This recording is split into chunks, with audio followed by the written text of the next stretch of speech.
Hi hello అందరికీ నమస్కారం. నేను మీ రాజ్. వెల్కమ్ టు ఈటీవీ అభిరుచి పెరటి రుచులు. జనరల్గా ఇవాళ రేపు మన కళ్ళ ముందు అన్నీ ఉన్నట్టే కనిపిస్తూ ఉంటాయి, కానీ ఆరోగ్యం మాత్రం చాలా కరువైపోతుంది. మరి ఇలాంటి పరిస్థితుల్లో మనం బయటికి వెళ్లకుండా చక్కగా ఇంట్లోనే రూఫ్ గార్డెనింగ్ చేసుకుంటూ మనకు కావలసిన కాయగూరలన్నింటినీ కూడా ఇంట్లోనే పెంచుకోవచ్చు అని అంటున్నారు రఘోత్తమ్ రెడ్డి గారు.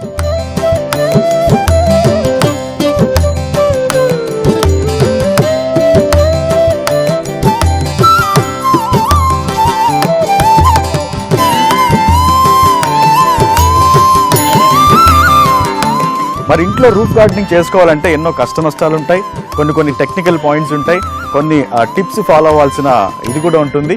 సో అవన్నీ కూడా మనకి చెప్తానంటున్నారు రఘోత్తమ్ గారు.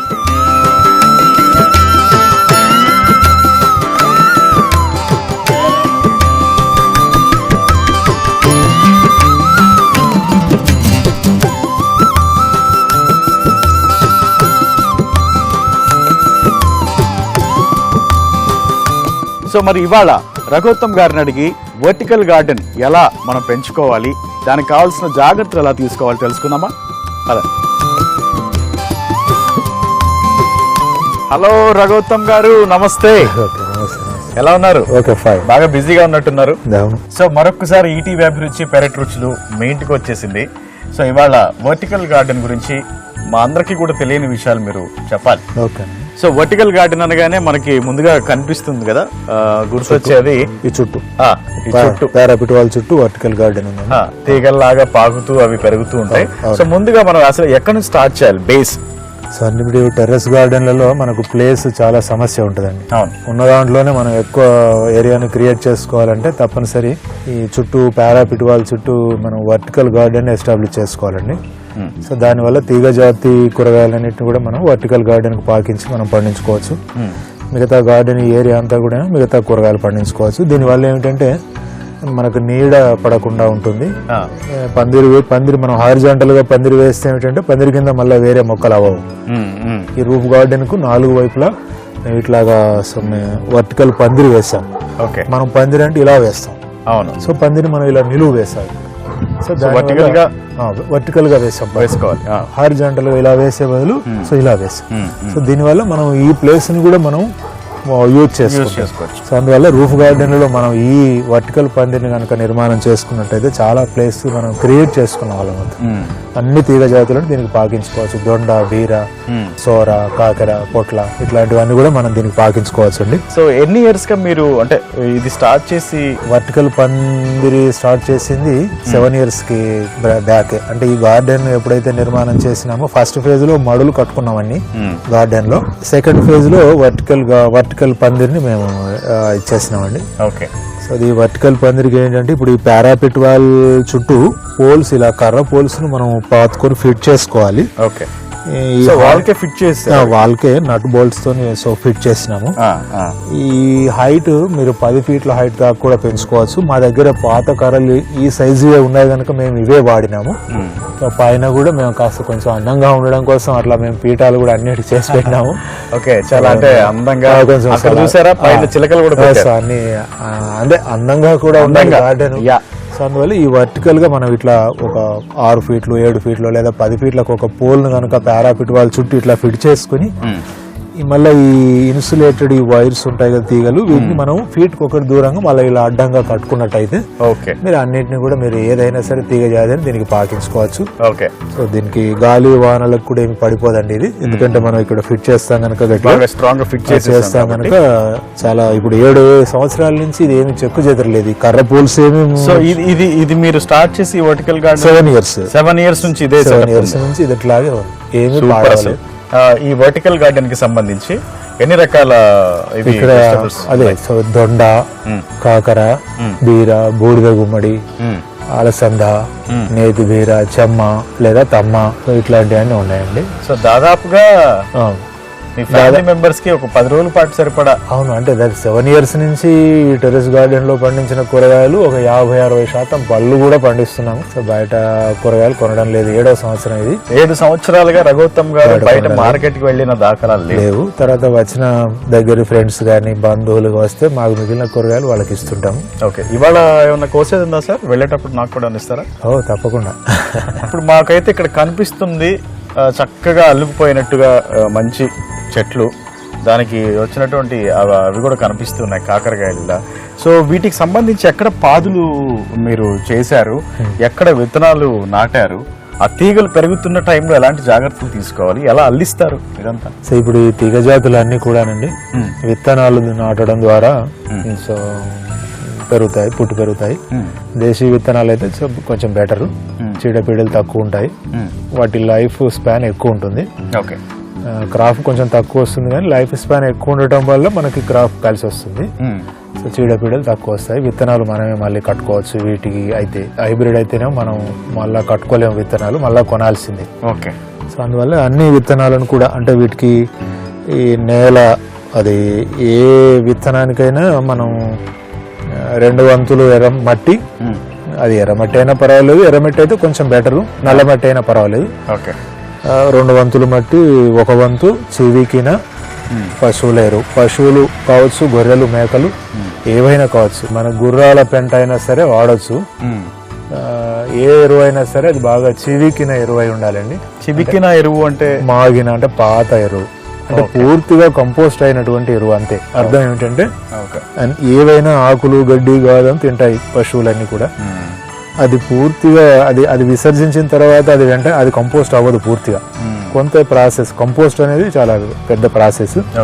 అది విసర్జించిన తర్వాత కూడా మరికొంత కాలానికి అది పూర్తిగా కంపోస్ట్ అయ్యి దానిలో ఉండే కార్బన్ డైఆక్సైడ్ అంతా బయటికి వెళ్ళిపోతుంది, ఎరువులో ఉండే కార్బన్ డైఆక్సైడ్ అంతా. ఆ ఎరువును వాడాలి, అంటే పాత ఎరువుని. 2 పంటలు తీసుకున్న తర్వాత మరోసారి మళ్ళీ మట్టిలో కొంచెం మట్టి తీసి పక్కకు పోసుకుని మరి కొంచెం ఎరువు కలుపుకొని, అంటే ప్రతి ఏడాది అట్లా కొంచెం మనం ఎరువు లోడ్ చేసుకోవాల్సి ఉంటుంది. ఇది అన్ని మొక్కలకు వర్తించేటువంటి ప్రాథమిక సూత్రం అండి. సో తీగ జాతులు అంటే ఇవి చెమ్మ గింజలు లేదా తమ్మ గింజలు. తెలంగాణలో చెమ్మకాయలు, ఆంధ్రాలో తమ్మకాయలు లేదా చెమ్మకాయలకు సంబంధించిన గింజలు, విత్తనాలు. ఈ విత్తనాలు చూసారా ఎంత బ్యూటిఫుల్ గా ఉన్నాయో, కలర్ ఇంత అందమైన విత్తనాలు. ఇది చిక్కుడు జాతి అండి, చిక్కుడు జాతి, తీగ జాతి. ఓకే, సో మనం నాటిన తర్వాత ఈ గింజల్ని 2 గింజలు మనం 1/2 ఫీట్ దూరానికి 2 గింజలు కనుక నాటుకోవాలంటే 2-3 ఫీట్ల పొడవు వెడల్పు, 2 ఫీట్ల లోతు ఉన్న ఏదైనా ఒక కుండి అయినా సరిపోతుంది. దాంట్లో మనం ఆ విత్తనాలు మనం నాటుకున్నట్టయితే. సో ఇది కూడా 4 నెలల పంట. నాటిన తర్వాత ఒక 1.5 month 2 months లో కాపు వస్తుంది. మనం 2 విత్తనాలు ఒక చోట ఒక పాదులాగా 2 విత్తనాలు నాటుకుంటే చాలు. మరొక 10 ఫీట్ల దూరాన మరొక 2 విత్తనాలు నాటుకుంటే ఈ మొలిచి ఈ పందిరికి, ఈ వర్టికల్ పందిరికి చుట్టూ పారుతాయి. మధ్య మధ్య వారం 10 రోజులకు ఒకసారి పెరిగిన తీగని మనం ఇలా కాస్త పాకిస్తూ ఉంటే వెళ్ళిపోతాయి. ఒకసారి మనం ఒక తీగ పైకి పోయిందంటే ఇంకా అవి హారిజాంటల్ గా పారుతూనే ఉంటాయి, పాకుతూ ఉంటాయి. సో అన్ని తీగ జాతులను మనం ఈ విధంగానే పెంచవచ్చు. ఈ పందిర్లకు పాకించవచ్చు, నిలువు పందిర్లకు. అడ్డ పందిర్లు కావు, నిలువు పందిరి. ఇక్కడ కాకర కనిపిస్తుంది. కాకర చూసేసాం ఆల్రెడీ. ఇంకా నెక్స్ట్ ఏం చూపించు? కాకర ఉన్నాయి. తర్వాత అక్కడ మీకు అలసంద పందిరి మీద బాగా కాసి ఉంది, కాపు మీద ఉంది అలసంద. ఇక్కడ నేతి బీర కూడా ఉందండి, చూడండి ఇక్కడ నేతి బీర. సో ఇది నేతి చాలా బాగుంది చూడడానికి. ఇది నేతి బీర, పురాతనమైన కాయ కూడా, దేశీ కాయ కూడా. ఇప్పుడు మార్కెట్ లో ఇవి మీకు దొరకవు. అవును. దీనికి కూడా చీడపీడలు చాలా తక్కువ అండి. ఈ లోకల్ జాతులు ఏవైనా సరే స్థానిక వాతావరణానికి తట్టుకుని వందలాది సంవత్సరాల నుంచి కూడా ఇవి మనగలిగినాయి కనుక ఇప్పుడు మార్కెట్ లో మనం చూస్తాం కదా సార్ బీర. అది హైబ్రిడ్ బీర, అవన్నీ హైబ్రిడేషన్ జరిగినటువంటి బీరలు. నేతి బీర ఇది పురాతనమైన దేశీ జాతి. సో టేస్ట్ కూడా నాకు తెలిసి బాగుండదు, కొంచెం నెయ్యి వేసుకున్నట్టుగానే ఉంటది బహుశా, దానికి ఆ పేరు కూడా వచ్చింది. ప్రభుత్వం గారు అలసందలు అన్నారు, ఇదేనా? అవును, ఇక్కడ అయితే తెలంగాణలో అలిసంత అంటారు. బొబ్బెరలో హైబ్రిడ్ చేసినటువంటి జాతి ఇది. ఇవి అలా ఒలుచుకొని పచ్చివి మీరు పచ్చి ఉడికించుకొని మీరు అట్లా కూడా తినొచ్చు. గుగ్గిలు లాగా కూడా వాడచ్చు, ఎండిన ఏదో గుగ్గిలు వేసుకోవచ్చు. సో ఇది కూడా తీగ జాతి అండి. కానీ రఘుత్తం గారు నాకు ఇందాక మనం వర్టికల్ గార్డెన్ చూసాం కదా, కాకర అవి, అలా కాకుండా దీనికి సపరేట్ గా పందిరి వేశారు, చాలా అందంగా ఉంది పందిరి కూడా. అక్కడ బుట్ట ఉంది కదా, అవును, ఆ బుట్టలో ఈ విత్తనము దానంతట అదే పడి మొలిచింది. అక్కడ వేసవిలోనే మొలిచి వస్తుంది అది. సరే ఈ పందిరి ఖాళీగా ఉంది, అప్పుడు టమాటో అయిపోయింది, దాన్ని అంతటా పందిరి సరే పాకని అని వదిలేసినాను. వేసవిలో కాయలేదు కానీ ఇప్పుడు వర్షాలు పడ్డ తర్వాతనే ఈ క్రాప్ వచ్చేసింది. ఇది అయిపోతే మళ్ళీ దీనికి మనం కింద టమాటో పెంచుకుని ఈ పందిరికి ఈ టమాటో పాకించడానికి వేసిన పందిరి ఇది. పాకుతుందా? అది పూర్తిగా తీగ జాతి కాదు, పూర్తిగా మామూలు వంగ మొక్కల కూడా కాదు. టమాటోను మనం పాకించడం వల్ల 6-7 ఫీట్ల దాకా కూడా వెళ్తాది. ఈ అలసంద విత్తనాలు ఇలా ఉంటాయండి. ఇది కూడా మంచి కలర్ లో విత్తనం, ఇది అలసంద విత్తనం. ఈ విత్తనాలను మామూలుగా మనం పాదుల్లో నాటుకోవడం, వేస్తే మొక్క వచ్చేస్తుంది. 2-3 ఏమవదండి, బ్రహ్మాండంగా మొక్కలే రావుగా, ఏమవదు. నాకు అక్కడక్కడ ఇవి కనిపిస్తున్నాయి, సజ్జ కంకులు అండి. ఇది కొర్రలు అంటే ఇవాళ రేపు అందరూ రైస్ లాగా తింటున్నారు. ఇది కొర్రలు, ఇది సజ్జ. ఈ రెండింటి మధ్య తేడా చూడండి. ఇదేమో కొర్ర, ఇది సజ్జ. కానీ రెండు దాదాపుగా చాలా సిమిలర్ గా ఉంది. కొర్రలు చాలా దిట్టంగా ఉంది, ఇది చాలా కొంచెం లూజ్ గా ఉంటాయి ఈ లోపల. ఇవాళ రేపు హెల్త్ కాన్షియస్ కోసం సజ్జలు రాగులు ఇవన్నీ కూడా నిజానికి తినాల్సింది బాగా. మేము వాడుతుంటాం రెగ్యులర్ గా. ఈ తోటలో అక్కడక్కడ ఇవి వేయటంలో ఉద్దేశం ఏమిటంటే, ఒకటి చిన్న చిన్న పక్షులు వచ్చి ఈ గింజలు మేస్తాయండి. అవును, చిన్న చిన్న పక్షులు రావటం ఎందుకు అవసరం అంటే, ఈ మొక్కల మీద రకరకాల పురుగుల్ని, చేత్తో ఏరి పారేయాల్సిన పురుగులను కూడా చిన్న చిన్న పక్షులు తింటాయండి. చీడపీడల నివారణకు ఉపయోగపడతాయి. అంచేత వాటి మేత కోసం ఇవి అక్కడక్కడ ఇవి వేస్తుంటాం. సో కనుక పెరటి తోటలలో, రూఫ్ గార్డెన్లలో ఇవి పెంచుకోవడం కూడా అవసరం. అల్టిమేట్ గా మాలాంటి వాళ్ళం అక్కడికన్నా బయటకు వెళ్ళినప్పుడు నేచర్ అక్కడ మంచిగా కనిపిస్తాయి, గ్రీనరీ గానీ ఇలా పక్షులు గానీ చూసి ఎంజాయ్ చేస్తాం బయటకు వెళ్ళాం. మీరు మాత్రం చక్కగా అంతా ఇంట్లోనే సెటప్ చేసుకున్నారు. ఇంటి మీదనే కూరగాయలు పండించుకోవచ్చు, గ్రీనరీ ఏర్పాటు చేసుకోవచ్చు. ఇంటి మీద తోట ఉండడం వల్ల ఇల్లు చల్లగా ఉంటుంది. ఇల్లు చల్లగా ఉండడం వల్ల ఎన్నో చల్లగా ఉంటాయి. పవర్ కన్జంప్షన్ తక్కువ ఉంటుంది. ఇల్లు చల్లగా ఉండటం వల్ల ఫ్యాన్, ఏసీ, కూలర్లు కూడా మనం సమ్మర్ లో కూడా మీకు బాగా చల్లగా ఉంటుంది. సమ్మర్ లో ఒక మేలోనే మేము కూలర్ గానీ ఏసీ గానీ వాడతాము. సో దాదాపు ఏప్రిల్ ఆఖరి వరకు కూడా మేము ఏమి వాడకుండా కూడా సో నడుస్తుంటాం. నెక్స్ట్ అక్కడ మీకు చెమ్మ లేదా తమ్మ ఉన్నది, ఇప్పుడు కాపు మీద ఉంది, చూడొచ్చు అది మీరు. ఒకసారి చూద్దాం. ఇది చెమ్మకాయలండి, ఇవి లేదా తమ్మకాయలు లేదా చెమ్మకాయలు. ఇది కూడా తీగ జాతి, పురాతనమైన దేశీ విత్తనము. ఏ చీడపీడ లేదు. గత 30 ఏళ్లుగా పండిస్తున్నాను నేను. 7 ఏళ్లుగా రూఫ్ గార్డెన్ లోను, అంతకుముందు 23 ఏళ్లు నేల మీద కూడా పండించిన తీగ జాతి ఇది. ఇవి కూడా తీగ జాతి కనుక మీరు వర్టికల్ పందిరికి వీటిని పాకించుకోవడం మంచిది. మేము వాడింది చూడండి, పాత కూలర్ అడుగు భాగాన్ని మాత్రమే వాడాము దీనికోసము. 2 గింజలు నాటాము. సో దీని పూత ఈ విధంగా ఉంటుంది. సో ఇది చెమ్మ పువ్వు, ఈ చెమ్మ పిందెలు. దాదాపు పూసిన ప్రతి పువ్వు కాయ అవుతుంది ఇది. సో వేస్ట్ అనేది ఉండదు. అవి విత్తనాలు ఎంత అందంగా ఉన్నాయో కాయలు వచ్చాక కూడా అంతే అందంగా, ఫుల్ ఫైబర్ ఉంటుంది ఇందులో. మలబద్ధకం ఉన్న వాళ్ళు, బాగా డైజెషన్ ప్రాబ్లం ఎలా ఏమన్నా ఉంటే గనక ఎవరికైనా ఈ చెమ్మకాయలు లేదా తమ్మకాయలు తింటే చాలా బాగా ఉపయోగపడుతుంది. ఇప్పటి వరకు మనం ఈ కూరగాయలే చూసాము ఈ వర్టికల్ గార్డెన్ లో. సో ఇవి కాకుండా ఇంకేమన్నా చేసుకోవచ్చా? ఈ తీగ జాతి కూరగాయ మొక్కలు కాకుండా ఆకుకూరల్లో కూడా ఒక తీగ జాతి మొక్క ఉందండి, అది బచ్చలి, తీగ బచ్చలి. తీగ బచ్చలి ఆకుకూర కానీ అది కూడా తీగ పారుతుంది. అక్కడ ఉంది తీగ బచ్చలి.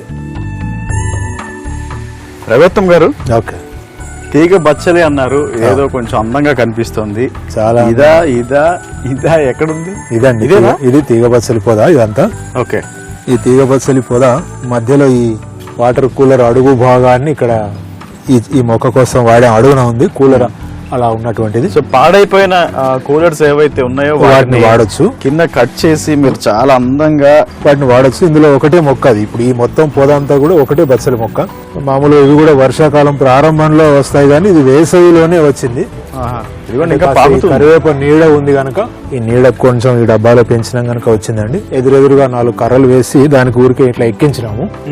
దీన్ని మామూలుగా వర్టికల్ పందిరికి కూడా ఇలా కూడా మనం ఎక్కించుకోవచ్చు. దీన్ని చూస్తుంటే ఇమ్మీడియట్ గా ఆకులు పచ్చి ఆకులు తినాలని పచ్చి ఆకులు అలా తెంపేసుకుని తినాలనిపిస్తుంది. అంటే అంత టెంప్టింగ్ గా ఉన్నాయి, అంత గ్రీన్ గా ఉన్నాయి. ఈ పైన ఇంకొకటి బాగా మెరుపు ఉంది. మెరుపు పచ్చడి ఆకుల మీద ఎంత మెరుపు ఉందో చూడండి. అవును, ఈ మెరుపు ఏమిటంటే ఇందులో మెగ్నీషియం కంటెంట్ ఎక్కువ ఉంటుంది. ఓకే. జ్ఞాపక శక్తిని, చురుకుదనాన్ని పెంచడానికి బచ్చలి బాగా ఉపయోగపడుతుంది. పిల్లలకి, ముఖ్యంగా ఎదిగే పిల్లలకి పప్పులో వేసి ఆకులు వేసి రోజు కొంచెం మీరు కూర పెట్టండి. సో జ్ఞాపక శక్తి, ముఖ్యంగా మెరుపు, ఉత్సాహానికి ఈ బచ్చలి ఆకు బాగా ఉపయోగపడుతుంది. ఇక దానికి కారణం ఇది ఆకులు మెరవడానికి, కాంతివంతంగా మెరవడానికి కారణం అది. సో పేరెంట్స్ అలాగే మహిళలు మీరు చూస్తున్నారు కదా, రఘుత్తమ్ గారు చాలా వాల్యుబుల్ ఇన్ఫర్మేషన్ కూడా ఇచ్చారు. కాబట్టి పిల్లలకి ఖచ్చితంగా ఈ తీగ బచ్చలు ఆకులు కనుక మీరు పెడితే చాలా చాలా జ్ఞాపక శక్తి పెరుగుతుంది. అయితే ఈ తీగ జాతి ఆకు మీకు మార్కెట్ లో మళ్ళీ ఇప్పుడు కనపడదు. అసలు బచ్చలాకి మీకు మార్కెట్ లో ఫస్ట్ టైం నేను ఇలా దొరకదు. ఇది కూడా పురాతనమైన ఆకుకూర మొక్క, దేశీయ మొక్క. ఏ చీడ రాదు దీనికి కూడా రాదు, ఏమీ రాదు, పేను లేదు, ఏది లేదనమాట. ఈ పురుగులు కూడా ఈ ఆకులు తినవు. ఓకే, అంత మెడికేటెడ్ ఆకులు. మాక్సిమం చూస్తే గనక మీ రూఫ్ గార్డెన్ లో మన దేశీవే, అది కూడా పురాతనమైన దేశీ విత్తనాలు ఎక్కువ ఉన్నాయి. దేశీ విత్తనాలను వాడడానికి కారణం ఏమిటంటే చీడపీడల్ని తట్టుకుంటాయి, తర్వాత కొద్దిగా ఎక్కువ కాలం వస్తాయి, వాటర్ తక్కువ అవసరం ఉంటుంది. వాటర్ తక్కువ అనేది కూడా చాలా అవసరం ఈ రోజుల్లో. మనం హైబ్రిడ్ విత్తనాలు అయితే తిరిగి మళ్ళీ కొనాలి, ప్రతి సంవత్సరం కొనాలి. ఈ దేశీయ విత్తనాలు ఏవైనా సరే మనమే విత్తనాలు కట్టుకోవచ్చు. వీటికి ఈ విత్తనాలు తిరిగి మనం వాడుకోవచ్చు. సార్ ఇక్కడ ఏంటి, అదేంటి క్యాబేజా? అవునండి, ఇది క్యాబేజీ.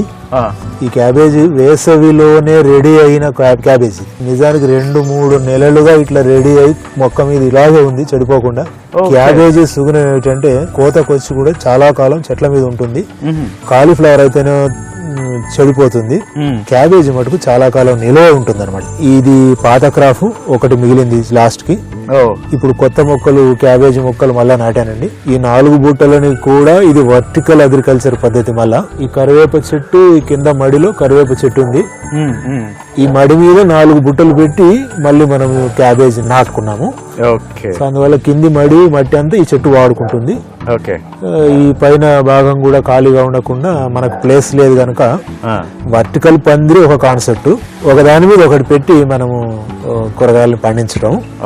అడుగున ఒక మొక్క ఉంది, పెద్ద మొక్క, అడుగు భాగం వాడుతుంది. ఈ పైన మనం బుట్టలు పెట్టుకుని కూడా మనం ఇట్లా వాడుకోవచ్చు. ఇది అపార్ట్మెంట్ అగ్రికల్చర్ లాగా అనమాట. సార్, నాకు ఇంకొక పర్సనల్ డౌట్ ఉంది. అంటే జనరల్ గా ఇప్పుడు నాలాగా మీలాగా ఇలాంటి ప్యాషన్ చాలా మందికి ఉంటుంది. ఇంట్లో వాళ్ళ సపోర్ట్ చాలా అవసరం. ఎందుకంటే వాళ్ళు సపోర్ట్ చేయకపోతే మనం రెగ్యులర్ వర్క్స్ చేసుకుంటూ మళ్ళీ గార్డెనింగ్ చేసుకోవాలంటే కొంచెం కష్టమే. అంటే మినిమం అయినా సపోర్ట్ చేయాలండి, మినిమం సపోర్ట్ చేయాలి. కాబట్టి మీకు పర్సనల్ గా మీ ఇంట్లో ఎలాంటి సపోర్ట్ ఉంటుంది? నాకు సపోర్ట్ అంటే నేను ఎటన్నా వేరే ఊరు వెళ్ళినప్పుడు గార్డెన్ నీరు పెట్టే సపోర్ట్ అయితే ఉంటుంది. అంతకంటే ఎక్కువ ఏమి ఇన్వాల్వ్మెంట్ ఉండదు అనేది. ప్రధానంగా ఈ గార్డెన్ చూసుకోవడం నా బాధ్యత. కొంత సపోర్ట్ అవసరం, కనీసం మనం లేనప్పుడు నీళ్లు పెట్టే సపోర్ట్ అయినా కూడా అవసరం. సో అది డ్రిప్ ఇరిగేషన్ వేసుకుంటే అది కూడా అక్కర్లేదు. మనం ఎక్కడ నుంచైనా రిమోట్ కంట్రోల్ చేసి మనం బోర్ నడుపుకోవచ్చు, సో చేసుకోవచ్చు. కానీ నేనేమంటే ఫిజికల్ ఎక్సర్సైజ్ కోసం నేను చేత్తోనే నీళ్లు వీలైనంత ఎక్కువ చేత్తో నీళ్లు పోస్తాను కనుక అదే బెస్ట్ సార్. నేను పోస్తాను, అదే బెస్ట్. సామ్ ఉంటే మా బోర్ ఆన్ చేసుకుని పైపులతో కొడుతుంది అనేసి నేను మటుకు వీలైనంత ఎక్కువ చేతులతో పోస్తాను. సో వెజిటబుల్స్ కూడా మీకు ఆర్డర్ చెప్పేస్తే మీరు తీసుకెళ్ళిపోతారు కిందకి? అంటే ఏ రోజు కొయ్యవలసినయో, ఏవి ముందు కొయ్యాలి, ఏవి వెనక్కి కొయ్యాలి అనేది మనం చూస్తుంటే మనకు తెలుస్తుంటది. అట్లా ముందు కొయ్యాల్సిన కూరగాయలు ముందు కొయ్యటం అంతే. మన ఇంట్లో ఏ కర్రీ వండాలో డెసిషన్ మీదే? నాది కూడా కాదు. ఇక్కడ ఏది ముందు వస్తుంటుందో అది నిర్ణయిస్తా, నా నిర్ణయం. ఓకే. సో మీ రూఫ్ గార్డెన్ చెప్పినట్టు వినాల్సిందే. అంటే ముందు ఇప్పుడు సపోజ్ ముందు వచ్చిన వాటిని మనం ముందే తీసుకోవాల్సి ఉంటుంది. మనం ఆగితే అవి ముదిరిపోతాయి. సో అటు ఫిజికల్ గా ఎక్సర్సైజ్ ఉంటుంది, ఇటు మనసుకి కొంచెం ఆనందంగా రిలాక్సేషన్ ఉంటుంది. అండ్ అల్టిమేట్ గా ఫైనల్ గా ఇంట్లో కూరలు వస్తాయి. అది అన్నిటికంటే చాలా కీలకమైన విషయం ఈ రోజుల్లో. కూరగాయలని విషాల్లో ముంచి తీసి అందిస్తున్నారు. మనకు మార్కెట్ లో వస్తున్న కూరగాయలన్నీ కూడా ఎగ్జాక్ట్లీ విషంలో ముంచి తీసి అట్లా పండిస్తున్నారు, అట్లా కొడుతున్నారు విషాలు వీటి మీద. అది ఇల్లు ఎంత ముఖ్యమో ఈ రోజుల్లో ఇంటి మీద గార్డెన్ అంత ముఖ్యం. రైట్. పైగా హైదరాబాద్ లో 40,000 ఎకరాల రూఫ్ ఉందని ఒక అంచనా. హైదరాబాద్ పై కప్పు. సో అందరూ గనక మీలాగా కొంచెం ముందుకొచ్చి ఇలాగా స్టార్ట్ చేస్తే ఎవరికి కావాల్సిన వెజిటబుల్స్ వాళ్ళ ఇంట్లో చక్కగా ఆర్గానిక్ పండించుకొని భాగ్యనగరం నిజంగా భాగ్యనగరం అవుతుంది. నిజంగా భాగ్యనగరం అవుతుంది.